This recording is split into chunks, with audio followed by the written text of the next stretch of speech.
So you're headed to Athens, how exciting! Make sure to stick around. Let me share with you 10 things that I wish I would have known before my first trip to Athens. Shout out to our sponsor Viator to make sure we're exploring the world on the right foot. What's up everyone? I'm Jasmine, welcome back to my channel. And if you're new here, welcome. I am a former travel producer, former food producer. Now I do both full-time and I'm actually getting married this year in Santorini, Greece. I did a trip last year to Greece. We went to Athens and Santorini. Santorini to run through our proposed wedding itinerary, but we stopped by Athens first to explore. We loved our experience and now we know that a lot of our guests are also going to be stopping by Athens to explore either before or after. We've been sharing a lot of tips with them and I figured, hey, this might also be great to share with you guys who are headed to Athens for the first time this summer. So without further ado, let's get started. Tip number 1, credit cards are widely accepted, but I'd recommend keeping some cash handy. First things first, yes, most places you'll be able to use your credit card just fine. A lot of places in Athens are actually required by law to accept credit cards, but I wouldn't recommend ditching the cash. You'll want to keep some euro handy for kiosks, quick bites, rural areas. And if you're headed to smaller towns or islands, there may not be reliable ATMs, so it's better to just be prepared. But honestly, George and I stayed in the heart of Athens, had 100 euro per person, and we never used it. Tip number 2, pick the right time to visit. If you want to skip the summer heat and the crowds, this is really important for you. Athens in July and August is scorching. Temperatures can reach above 100 degrees Fahrenheit, and popular sites are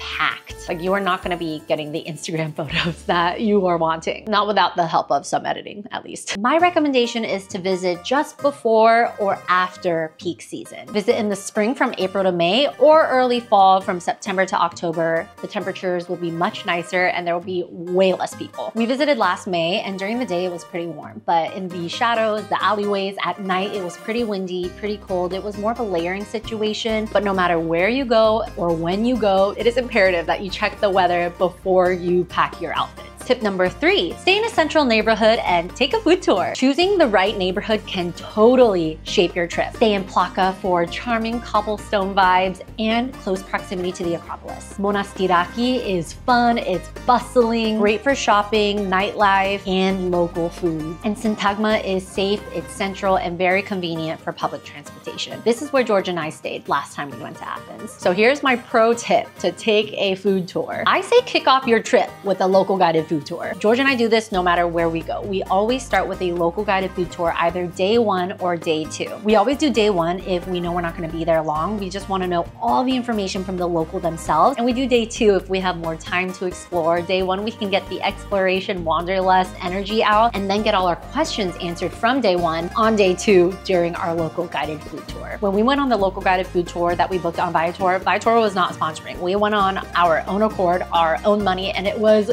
super worth it. So for all of our wedding guests who are exploring Athens before or after the wedding, we are recommending them do the same exact food tour. Our food tour was so fun.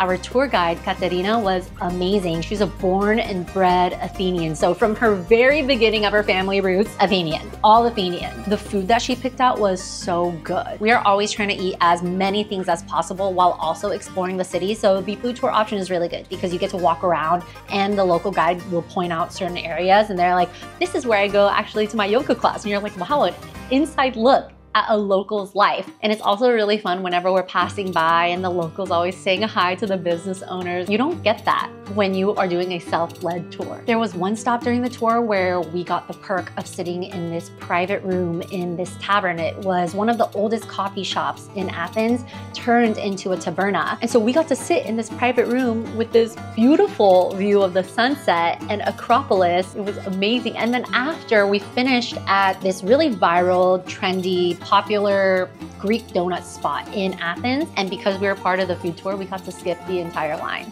And easily that would have been like an hour and a half late. If you want to check out this tour, which I highly recommend, I'll leave the link for it in the description below. But actually, no matter where you're headed, you can use my code Jasmine15 to book your next Viator experience. Tip number 4, don't sweat the transportation. You don't need to rent a car if you're staying in Athens. In fact, I'd probably discourage it. The streets are narrow, the parking is limited, you just don't need it, okay? Trust me. If you want to use the metro system, you totally can. It's cheap, it's efficient, it's easy to use. You can also use the rideshare app. They work in Athens, but honestly, you could go to your hotel, to the front desk and ask them to set up a taxi for you. They were really nice about it for me and George, and then we didn't have to worry about our ride getting accepted. But honestly, that wasn't an issue either. You'll be fine with public transportation. Just don't rent a car. Tip number 5, do not flush the toilet paper. Yeah, it's true. Most of the plumbing in Athens cannot handle toilet paper. Athens is ancient. It is the birthplace of democracy, okay? It is really, really ancient. So you'll often see in the bathrooms that there's a sign that says, do not flush the toilet paper. You'll look down next to you, there'll be a small bin, and that is where you put the toilet paper, no matter if you go number 1 or number 2.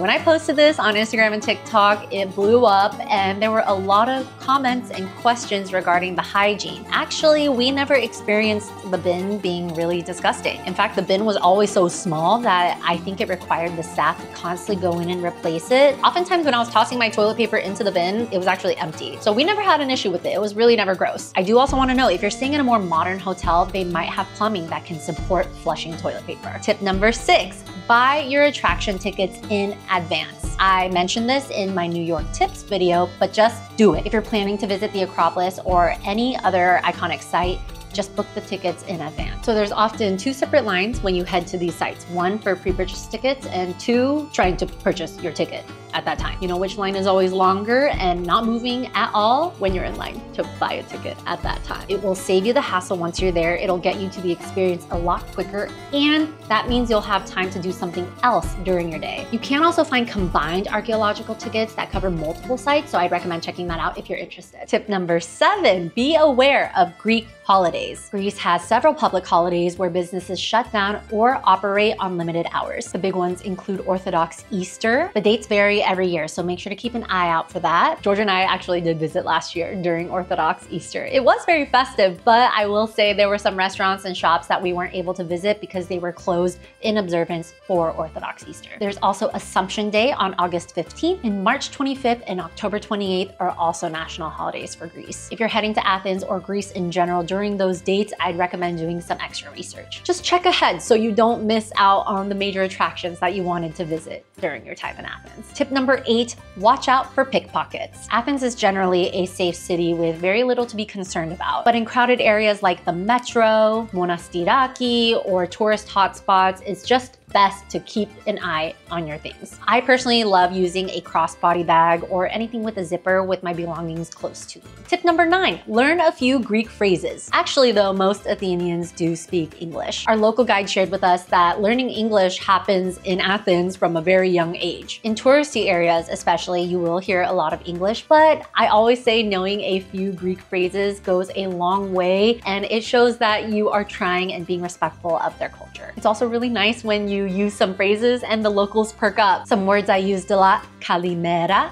means good morning, efharisto for thank you, and parakalo for please and you're welcome. Trust me, it is appreciated. For my wedding guests, I actually made a table with some basic Greek phrases. I'll share it with you as well. I always say to screenshot this, make it your lock screen on your phone, and you will have easy access to these phrases when you're roaming around. Tip number 10, explore more than just the Acropolis. Let me start though by saying that you 1000% should see the Acropolis. There's so much history, but George and I actually booked a mythological tour when we went to the Acropolis. We did book it through Viator, so I'll drop that link in the description below as well for you. But it was a really interesting way to see the Acropolis. We also booked a Greek cooking class where we learned how to make a bunch of traditional Greek food. It was so fun. We learned a lot, and we also got to meet a lot of different travelers from different places. We also booked that one through Viator, which I'll leave in the link in the description below. I'd also recommend checking out smaller businesses, local shops, bookstores, cafes, rooftop bars, the supermarket, or even simply just walking around and counting how many cats you see in a day. We did that. It was very fun. Also, the entire city is a museum. Before Athens, we were warned that Athens has a lot of graffiti, but our local guide explained to us that Athens is the graffiti capital of Europe. There's a whole graffiti culture with rules and etiquette that's shared amongst the local artists. It's apparently taken very seriously, and while some people see it as vandalism of the city,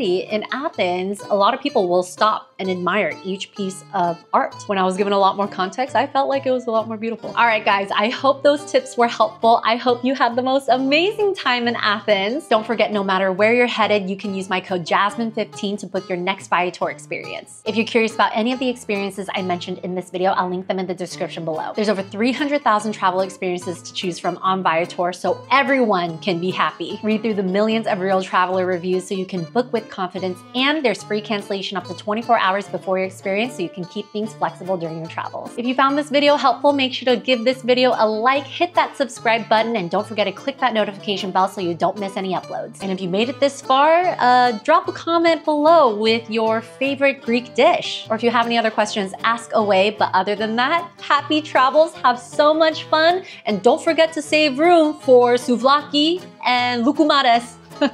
Bye guys!